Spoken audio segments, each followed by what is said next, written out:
That is why we have a great high priest who has gone to heaven, Jesus, the Son of God. Let us cling to him and never stop trusting him. This high priest of ours understands our weaknesses, for he faced all of the same temptations we do, yet he did not sin. So let us come boldly to the throne of our gracious God. Good morning, Crossing Church. How you all doing today? You doing good? So glad to have you. Those of you joining at all of our different locations, online, inside, we're so thankful that you're here. If maybe you haven't been here in a while and you're back to hang out, we want to welcome you again. It's good to have you back home. And to those of you joining us for the very first time, you are the highlight of our day. That is why this church exists, is to help people find an intimate personal relationship with Jesus Christ. And one of the things that we believe is that you can start that today. No matter where you are, no matter what you're in, no matter what you're going through, God's love is available to you today. And I hope that something will happen today that will help you start that journey. Well, a while back, we actually started a journey of faith here at the Crossing called Wreck the Roof. And through that journey, some of us took the largest step of faith in the area of generosity that we have ever taken. Many of you started giving for the very first time. Others of you, prompted by God, you began to give again. And some of us increased our giving to new levels, believing not only in the mission of helping people find an intimate personal relationship with Jesus Christ, but also in an effort to live out our faith in Jesus Christ in a very tangible way. Well, God has been using not only your generosity and your faith to change people's lives in our communities, he's also been using our stories. And each and every single one of us who went on this journey, we have a story to tell. And every so often, we take a little bit of time out of our services just to kind of highlight one of those stories and allow them to be an encouragement to see how God is moving during this season. Today, I want to share a story of two very special people that are near and dear to my heart, Chad and Nikki. Nikki and I went to grade school together up in Iowa. And now I'm pleased to be able to say that we get to call the same church home. I hope that this video encourages you. So would you guys please watch this real quick?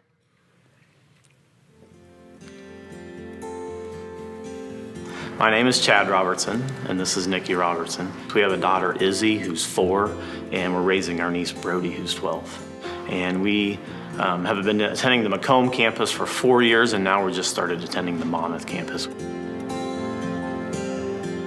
Monmouth is about 30 minutes from Macomb. So when we went to the Macomb campus, we kind of just drove to church, attended, and then drove home. But since the Monmouth campus has started, I'm leading the children's ministry, and then Nikki helps me as well with that. So we've gone from not serving at all to being in charge of the K through 5 ministry. So that's been pretty cool. My nephew, Casey Grant, who's actually the campus pastor at Monmouth, was doing worship stuff in Macomb, and he said, "Hey, you got to come check our church out," and we did. And from the moment we walked in, we fell in love, and there really isn't anything like that in Monmouth, and so we just kept driving back.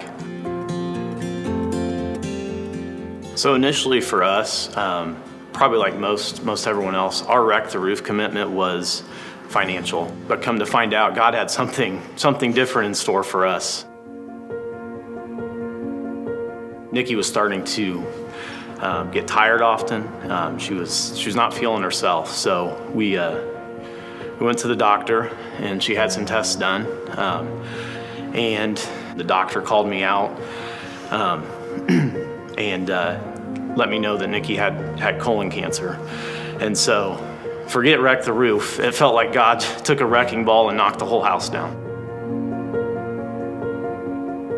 As Nikki was coming out, we were both sobbing. We had no idea what to say. Words weren't even coming to us, and there were 2 nurses there, and one of them asked if she could pray with us. And even though I was still very upset with God at that moment, I knew that he was saying, "I'm here, I'm with you guys." And so our Wreck the Roof kind of changed. I mean, it's still financial, but then our Wreck the Roof was getting Nikki better. And with that, when we got home, Our community came together and supported us so much. And I'm not gonna lie, there's been a lot of hard times, a lot of hard doctor's appointments post-chemo. When they say, no, you're probably not gonna have any more kids, that's heartbreaking to us, and there's been a lot of tears. In the end, my doctor has been very real with us, and our doctor has prayed with us numerous times and said, you have to understand that you're blessed. And I said, I know. It's very hard to do, swallowing back the tears. And so just hearing somebody say that puts things into perspective. Yeah, God gave you exactly what you needed. And then when we started the campus in Monmouth, Casey approached us about doing the elementary program. And at first we were a little hesitant because we teach, 5 days a week. But then we realized that, we had vowed back when Nikki was sick, once she got better, we were gonna give back to the community, and that's a way we can do that. Yeah, going through it all, I felt that deep inside of me, sitting in chemo week after week, there was a reason. And I still feel that strongly today, that there was a reason God saved me. And I felt like he said, Nikki, your work's not done yet. And there's something bigger that I have planned for you. And then Monmouth came about. It was like, okay, here we are, we're ready for you. I can be honest and tell you that there was a lot of times that it was hard. It was hard financially, it was hard physically, it was hard spiritually. And there was a lot of times that those doctor bills kept rolling in month after month, and we'd be like, I thought this was paid, or I thought that our copay was already met, and how are we gonna pay for this now? And even still, to this day, but it's amazing. I feel like we just came across this situation about a month ago, and God was there a week later. A week later, I literally called my mom on the phone, and I was in tears, and I said, do you remember how upset I was last week when I told you about this? And she goes, yeah. And I said, God's pretty amazing. I said, he came through. And I said, and we have the exact amount that we need to pay this off.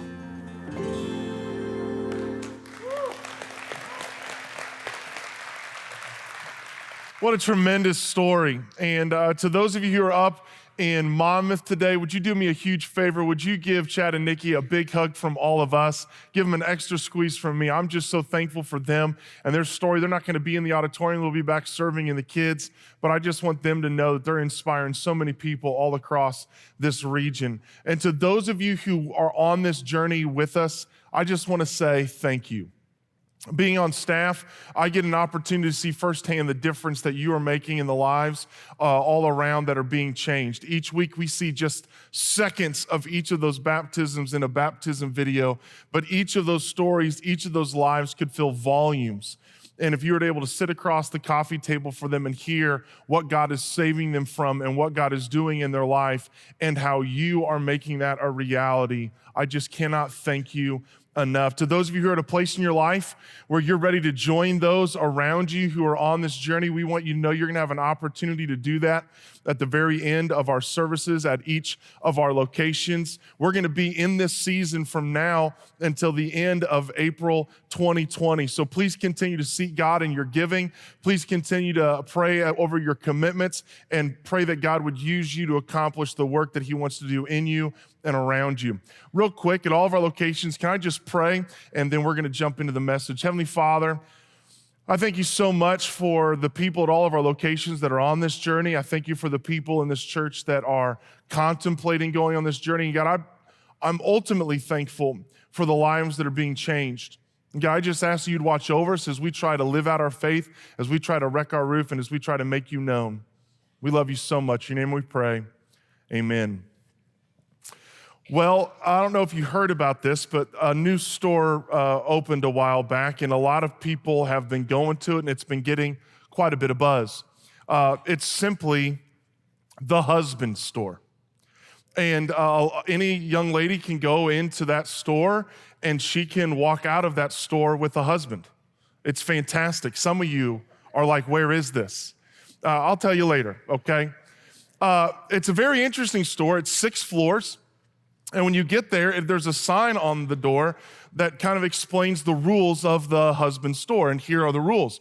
You can go into any floor, and you can, in each floor, it just tells you what kind of men they have in that floor, you can look around.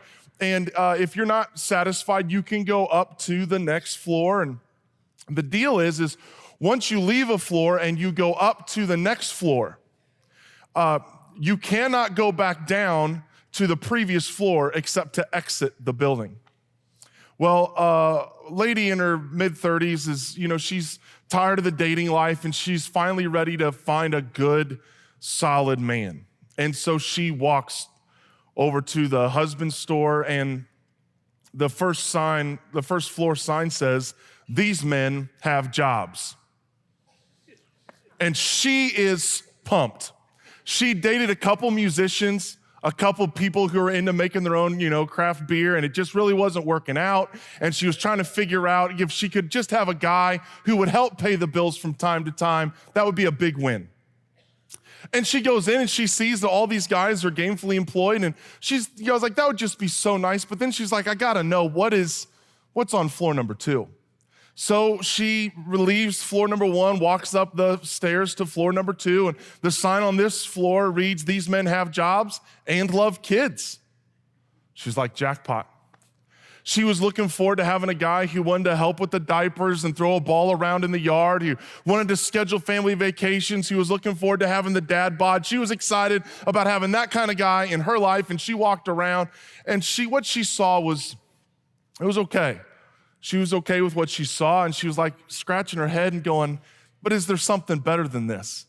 And so she decides to leave the second floor and go up to the third floor, and the third floor says, "These men have jobs, love kids, and are extremely good looking." Well, she opens the door and she walks onto the floor, and she realizes that sign is accurate. There are just beautiful pieces of God's creation just littered all over that floor. And she is just amazed at what she's seeing. And she's like, and to think that these guys love kids and they're employed? Well, she's walking around and she sees some definite suitors, but she's going, what is on floor number 4? So she leaves the fourth floor, she leaves the third floor, goes to the fourth floor, and the sign on this one says, "These men have jobs, love kids, are extremely good looking, and help with the housework."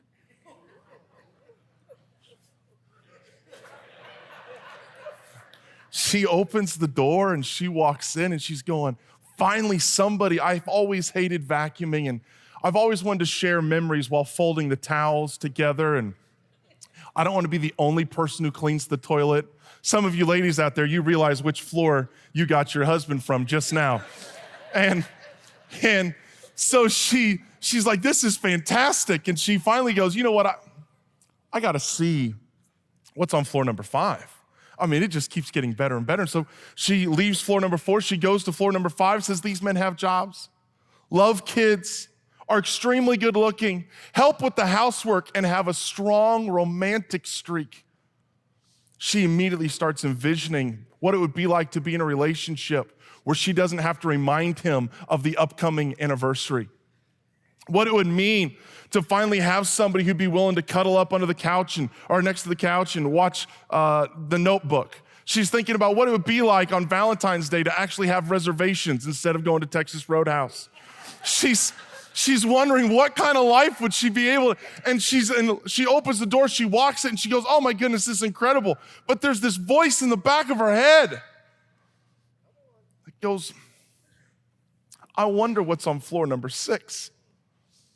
So she leaves floor number 5 and door shuts behind her and she walks the 16 steps up to the 6th floor, and the sign reads, "You are visitor 6,875,953,012 to this floor. There are no men on this floor. This floor exists as sole proof that women are impossible to please." How good is that? How good is that?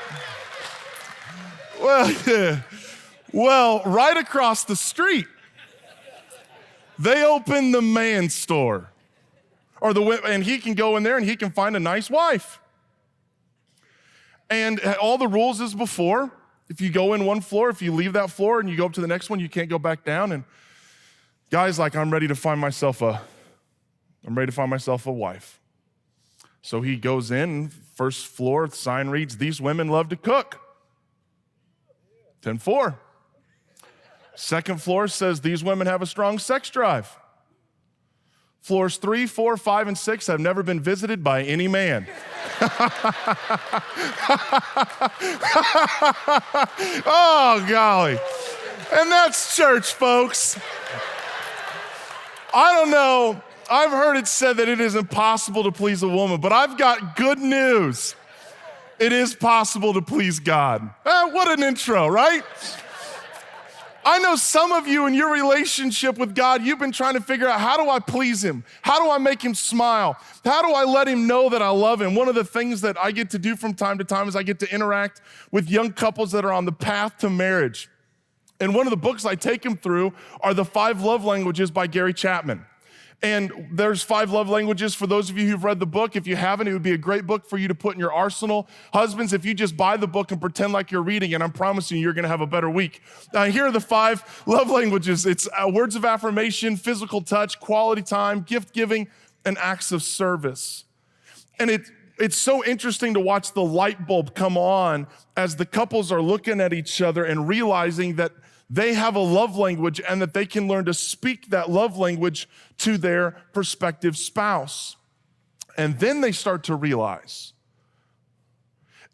not just does my future spouse have a love language, but my parents have a love language. My kids have a love language. My in-laws have a love language. My frustrating boss has a love language. My irritating coworker has a love language. That challenging employee has a love language. There are few things more frustrating than trying so hard to show somebody that you love them, only to have them come to you and say, I just don't feel like you love me. And so much of that is tied to us learning how to speak the love language of the people around us. Well, God has a love language as well. It's how he receives love. It's how he interprets all of our interactions. It's the basis through which everything that we do is filtered. And in Hebrews chapter 11, verse 6, he records these words. And without faith, it is impossible to please God.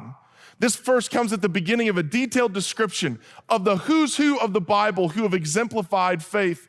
Many people call it the Hall of Faith. It is the Hall of Fame of people who had faith in God.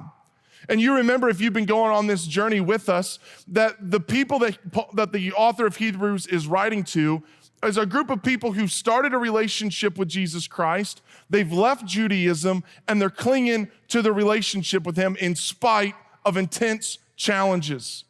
The hardship that they're experiencing as a direct result in their faith and their decision to follow Jesus. We get some insight into how challenging this environment is if we go back one chapter to Hebrews chapter 10. Look at what it says. Remember those earlier days after you had received the light, when you endured in a great conflict full of suffering? Sometimes you were publicly exposed to insult and persecution. At other times, you stood side by side with those who were so treated. You suffered along with those in prison and joyfully accepted the confiscation of your property. Can you imagine that? Because you knew that you yourselves had better and lasting possessions. So don't throw away your confidence. It will be richly rewarded. You need to persevere so that when you have done the will of God, you will receive what has promised. Then he quotes a couple pieces of scripture. He goes, for in a little while, he who is coming will come and will not delay. And then another one, but my righteous one will live by faith, and I take no pleasure in the one who shrinks back. But we do not belong to those who shrink back and are destroyed, but to those who have faith and are saved. You see the hardships that these Christians were facing. They knew that the moment that they relented, the moment that they left the faith, their lives would be returned to them. Their financial hardships softened. The societal pressure lessened.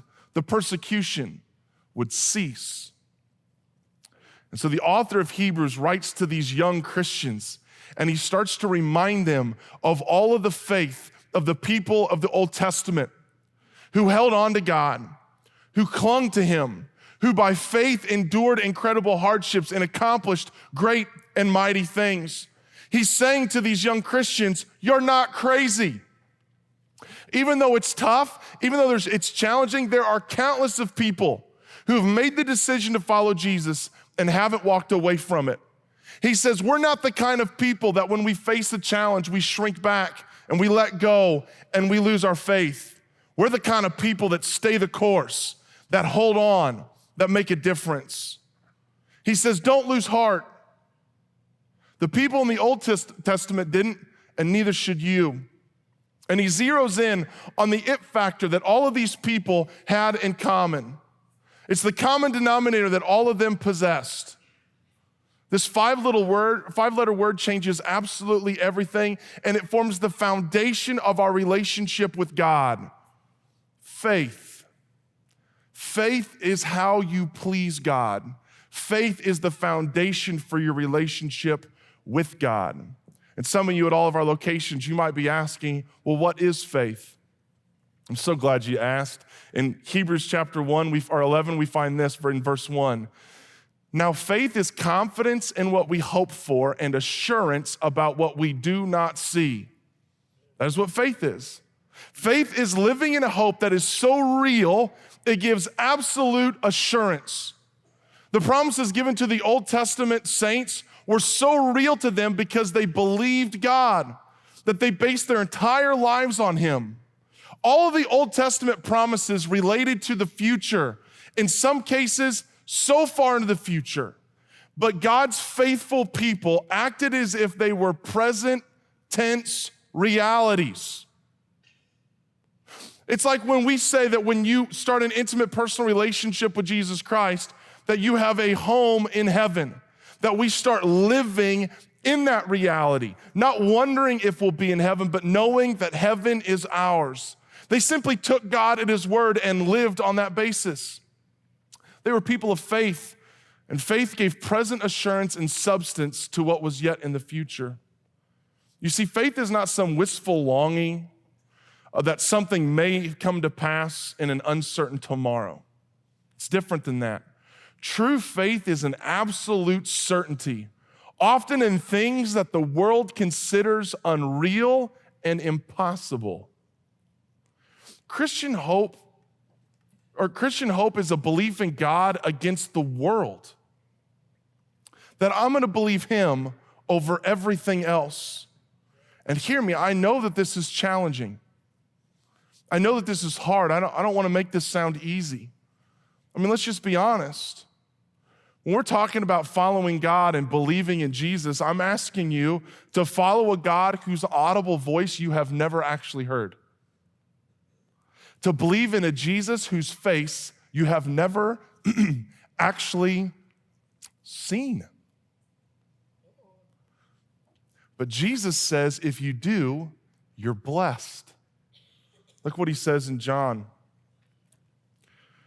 20, verse 29. He told them, because you have seen me, you have believed. But blessed are those who have not seen and yet believed. That is all of us at all of our locations. Now, there are a couple aspects to this faith that I want to kind of put in place. I want to kind of put some pillars so that as you're trying to build and navigate your faith, you have them as reference points. The first one, or actually the first two, can be found in the rest of 11, verse 6. And without faith, it is impossible to please God, because anyone who comes to him must believe that he exists and that he rewards those who earnestly seek him. Some of you are going, but that's hard for me. I don't have faith. Listen to me. You all have faith. Every single one of you. You all have capacity for great faith. Every single one of you. It's not about how much faith you have. It's about what your faith is in. If you're younger, you have faith in a brand. Maybe as you get older, your faith transitions to, a political party or the stock market. If you're an outdoors person, you place your faith in the newest line of Carhartt. If you're a hunter, you place your faith in a certain, brand of camo, so that way you're totally incognito and that deer cannot see you. All right? I get it. And then you put an orange cap on. It's cool. All right? Now, we place our faith, for instance, on our way out of here, all of you are going to place faith in a little yellow line that goes down the road. That all the other idiots are going to stay on their side and not come visit you on your side. Have you met people? You trust people hurtling at you at 65 miles an hour and going, oh yeah, we should be fine. You're placing faith in people all the time. How about when you hop on a plane and you go flying? Of course, yeah, we're gonna just go flying through the air, and everybody has no problem with it until a plane goes down. And then our faith gets fractured. And then takeoff's not as easy as it used to be, right? We all have faith somewhere. I want to encourage you to have faith in Him. He says that the beginning of faith with God is we have to believe that He exists. Because believing in that God exists is the beginning of you and I finding our sense of purpose, calling, meaning, and significance. The second thing is that He rewards those who earnestly seek Him. That we don't just believe God, but that we believe that by believing God, He has something in store for us. That we cling to the fact that God's way is the best way. That the things that He's calling me to, the things that He's asking you and me to do are good for us. And that there is something in the future that we're going to be able to take hold of that is better than anything that we could hold here today. Look at what it says in James chapter 2. It says, you believe that there is one God, good. Even the demons believe that. At all of our locations, believing that God exists doesn't earn you any extra credit. You have to move beyond that. I mean, if all you do is believe that God exists, you and the demons are on par. You actually have to believe that by doing the things that God calls you to do, by living out your faith, that there is a better thing in store. And this better thing is achieved through us constantly pursuing Him, constantly interacting with Him. There's some people who might go, well, God doesn't reward those who earnestly seek Him. He doesn't reward them. He doesn't bless them. Because one time when I cried out and He didn't. And then therefore they conclude that God's either wicked or mean or that He doesn't actually reward those. But I think it's important here inside this verse to pay attention to the tense structure of the sentence. It says that both participles, the one who comes and the one who earnestly seek, are present tenses. That indicates a continual coming, a continual seeking. We must keep coming to Him as a lifestyle, regular, habitual, predominant way of living. A single cry never indicates the real nature of our heart like a perpetual cry does. Here's the next thing I want you guys to take away. Faith does not exist without action. If you grew up in the church, you know exactly where I'm going to go in James chapter 2. But faith must have works. Look what it says in James chapter 2. What good is it, my brothers and sisters, if someone claims to have faith but has no deeds? Can such faith save them? In the same way, faith by itself, if not accompanied by action, is, everybody at all of our locations say that word, dead. You see, a person is considered righteous by what they do and not by faith alone. As the body without the spirit is dead, so faith without deeds is dead. At some point in time, you and I have to put into practice the things that God is calling us to. You can't just keep saying you believe in God and never actually trusting Him. Last thing, faith is going to look similar for all of us and different for all of us. There are universal things that God is going to call every single one of us to. Every single one of us are going to have to do certain things. Regardless of who we are, our status in life, what's going on, there are universal things that God calls us to, that He commands us to. But there are specific things that He will call each of us to. While the function may look different, our focus is the same. I'm gonna encourage you, before you go to bed tonight at all of our different locations, read Hebrews 11. Just read it. If you want, you can read Hebrews 12 and you'll be prepared for my sermon next week. But read Hebrews 11, because you'll notice that Abel, by faith, offered a better sacrifice. Noah, by faith, built the ark. Abraham, by faith, left his home and for an unknown destination. By faith, Moses' parents hid him from the Egyptians. By faith, Moses led the Israelites out of Egypt. By faith, the Israelites walked through the Red Sea. God calls us to universal acts of faith, but sometimes he calls us to something specific. When he's talking about us coming to him in like universal faith, this is what he means. John chapter 14, 15 says this: if you love me, keep my commands. If we love him, we're gonna have to place our faith in him, believe that he exists, and do the things that he calls us to. However, there are gonna be specific things that God might call you to that he's not gonna call me to. And conversely, there are gonna be things that he'll call me to that he might not call you to. And sometimes we look at what somebody else is doing that God called them to, and we assume that we don't have faith because we're not doing what they're doing. But we have to ask ourselves, are they doing something that God called us all to, or is that something that God called them specifically to? Because you might have more faith than you realize. You're just measuring what faith looks like to you versus what faith looks like for them.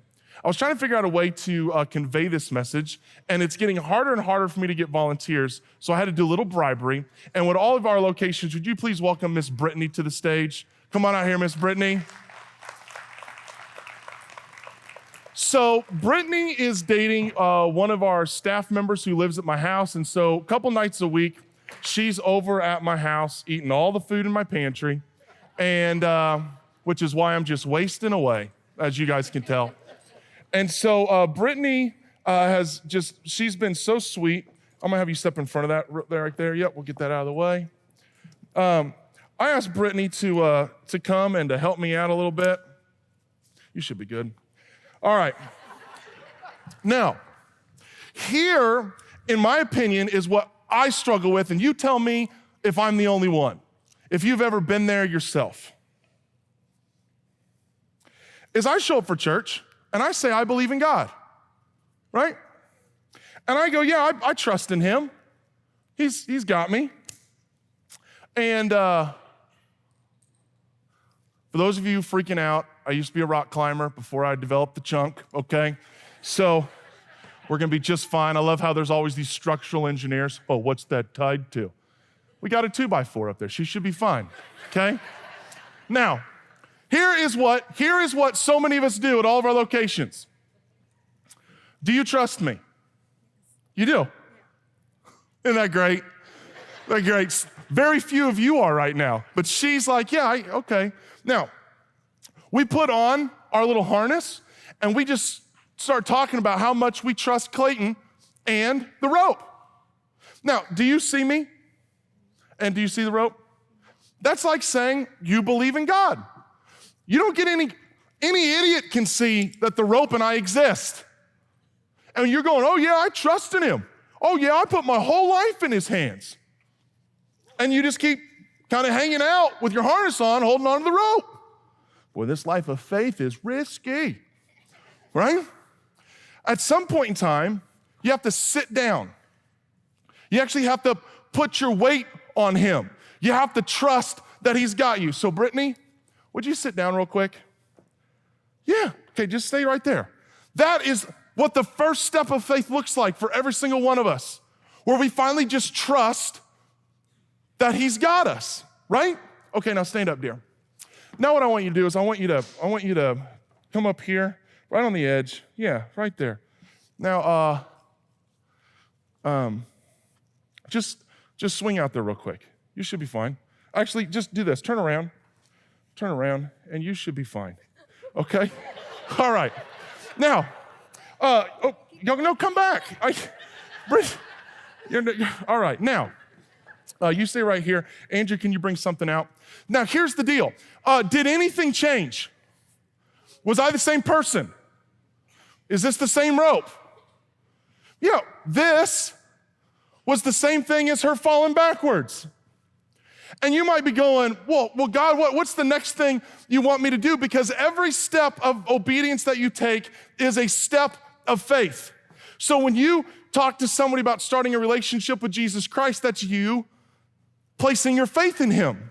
When you decide that you're gonna start serving and make a difference, that's you placing your faith in him. When you decide to get baptized, that's you placing your faith in him. When you go, you know what? I'm gonna believe that it is better to give than receive, and you finally start releasing the stuff that God has entrusted with you with back to him and give to God. What he does is he blesses you, and when you do that, you are placing your faith in him.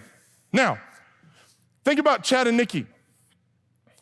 Man, once you've started to place your faith in him, then all of a sudden big things come at you.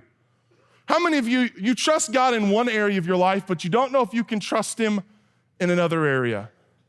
Oh, God, I trust you with my salvation, but I don't know if I can trust you with my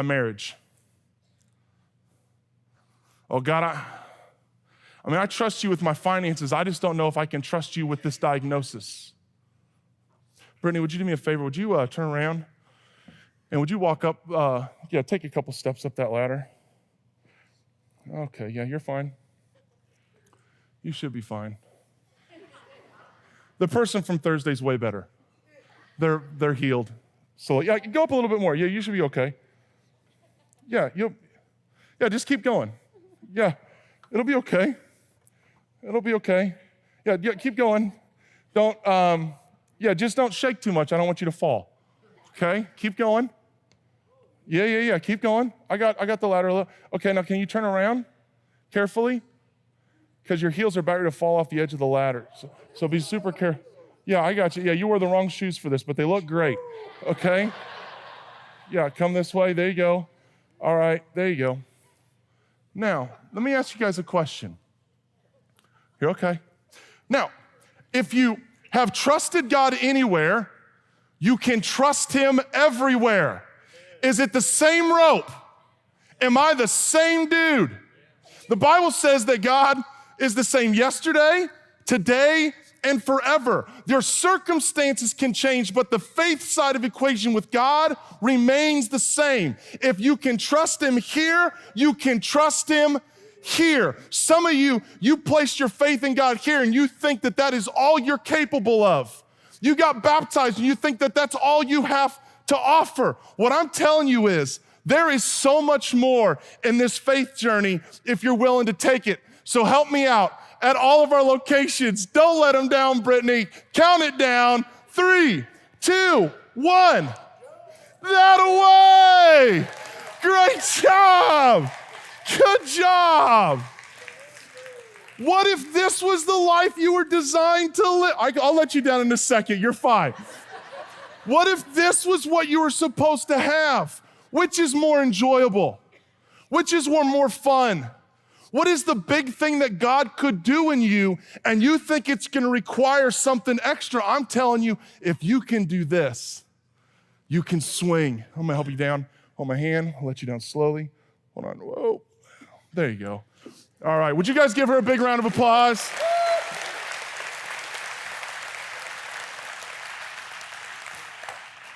One of the things I want us to get across is if you can trust God anywhere, you can trust him everywhere. There is not a place in your life where you can't trust him if you've trusted him in one place. Some of you today, that's starting an intimate personal relationship with Jesus Christ. For some of you today, it's going, you know what? I am capable of more than what I realized because I'm trusting the same God that I trusted when I started my relationship with him. I want you to think about that as we move to a time of decision. What up, YouTube family? Hope you guys enjoyed this week's message. I'm gonna encourage you guys to do 4 things today. 1, would you hit that like button and let us know that the content that we're producing is being a benefit to you and to your family? Second thing I'm gonna encourage you to do is hit that subscribe button so that we can start to coalesce and go on this journey together. The third thing I'm gonna encourage you to do is hit that bell button. That bell's gonna turn on your notifications, so every time we upload content, you'll be notified so you can join in with us as soon as possible. And then the last thing is if you feel like you've been blessed to be a blessing and you don't give to another church, we would love to give you an opportunity to be generous with us as we try to be generous towards God. You can go into the description below and you can click that link called for the Give app, and it will walk you through everything you need to do to make that a reality. We appreciate you, we love you, and God bless you.